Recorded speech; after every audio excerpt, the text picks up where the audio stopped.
Bagaimana kiat mendidik anak agar mudah untuk diarahkan kepada kebaikan, termasuk menyelamatkan ortunya nanti di akhirat.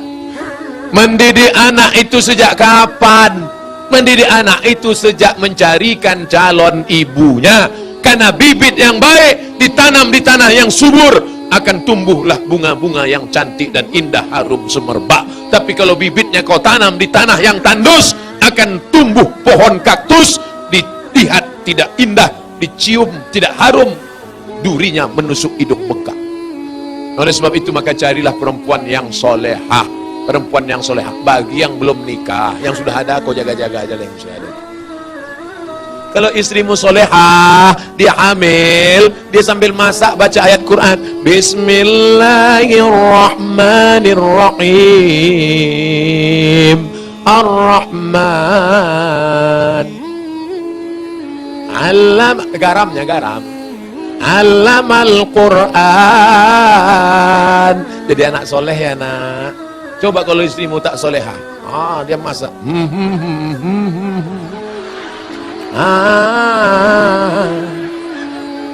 garam tak ada,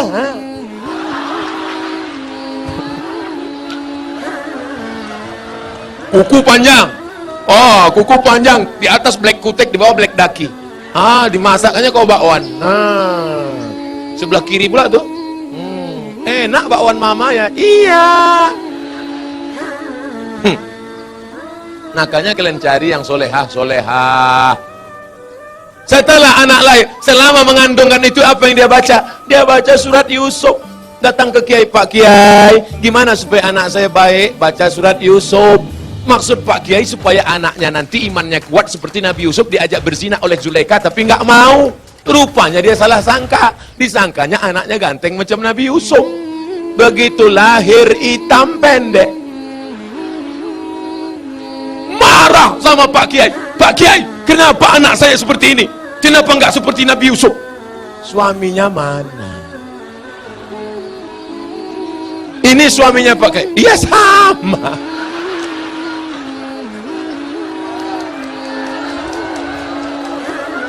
Maksud saya nyuruh kamu baca surat Yusuf, bukan anaknya ganteng macam Nabi Yusuf, tapi imannya kuat. Mohon maaf Pak Kiai, saya salah sangka. Ya nggak apa-apalah, udah terjadi, apa boleh buat Pak Kiai. Dia nggak akan marah, dia nggak akan komplain ke kamu. Aku nyesal nikah sama kamu mas, hitam pendek, jelek, busuk, bau. Jangan-jangan aku kena pelet dulu. Dia tetap nerima. Apa kata dia? Mas, aku nggak marah karena Islam mengajarkan rukun iman 6. Iman ke-6 adalah nerima takdir baik dan takdir buruk. Engkaulah takdir buruk, mas. Dia ridho nerima. Dia tidak akan marah mencaci maki engkau, karena dia berkata, walaupun bagaimanapun juga engkau adalah pilihan terbaik menurut Tuhan untuk aku, mas.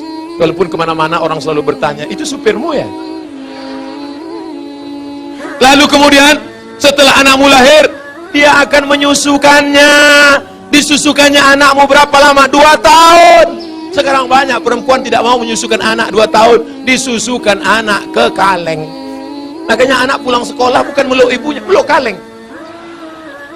Tanya Bu Dokter, tanya Pak Dokter Andi Sopyan, apa kata dokter?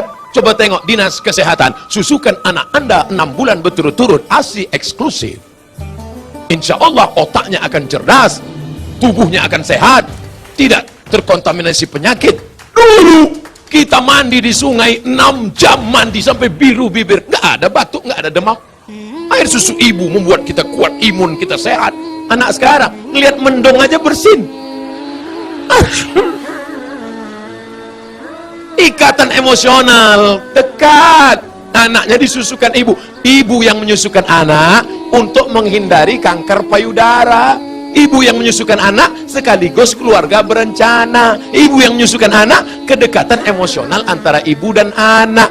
Makanya anakmu jauh, dia tetap nelpon, mama mau makan apa, nanti adik bawakan makanan ya. Anak yang tidak kau susukan, kau titip uang pun dia lupa. Mana titipan mama tadi? Nggak ingat, lupa. Jangan heran. Kenapa? Karena hubunganmu dengan dia sudah lama putus.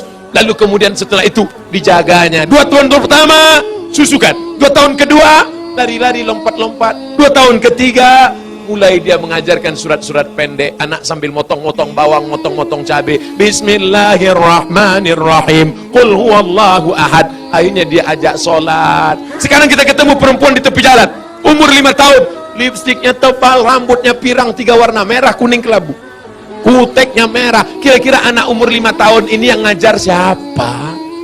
Maknya al-madrasatul ula. Ibu adalah pendidik pertama. Sekolah sebelum S1, S2, S3, pendidik kita yang pertama adalah ibu. Tadi waktu saya makan, ada anak kecil berjilbab panjang, Ustadz, anak kecil mencium tangan saya, anak kecil ingin duduk dekat saya. Kenapa? Karena anak-anak ini dilahirkan oleh ibu-ibu yang soleha. Di mana ibu-ibu soleha itu berada? Di Bontang. Wahai laki-laki yang ingin mendapatkan istri soleha, datanglah kalian ke Bontang. Yang sudah nikah jangan lagi. Lalu Pak Ustadz, selanjutnya, sampai kapan anak ini engkau jaga? Perempuan tidak pernah berhenti bertanya, kamu sedang di mana, jalan sama siapa, pulang jam berapa, duitnya kemarin mana.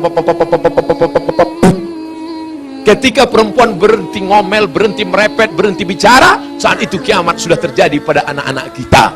Jangan sampai diam saja. Bu, saya bawa anaknya ya. Bawalah. Sampai pagi ya Bu, enggak apa-apa. Anaknya hamil Bu, iya enggak apa-apa. Jangan sampai. Kalian laki-laki harus gagah perkasa, perempuan juga harus menjaga. Pak, saya bawa anaknya sebentar jalan-jalan ke kota. Jangan. Ibu juga harus begitu. Bu, kami bawa. Jangan. Jangan sampai bapak bilang, jangan. Sekali tidak. Datang ibu dari belakang. Bawalah. Kita dulu lebih parah daripada itu.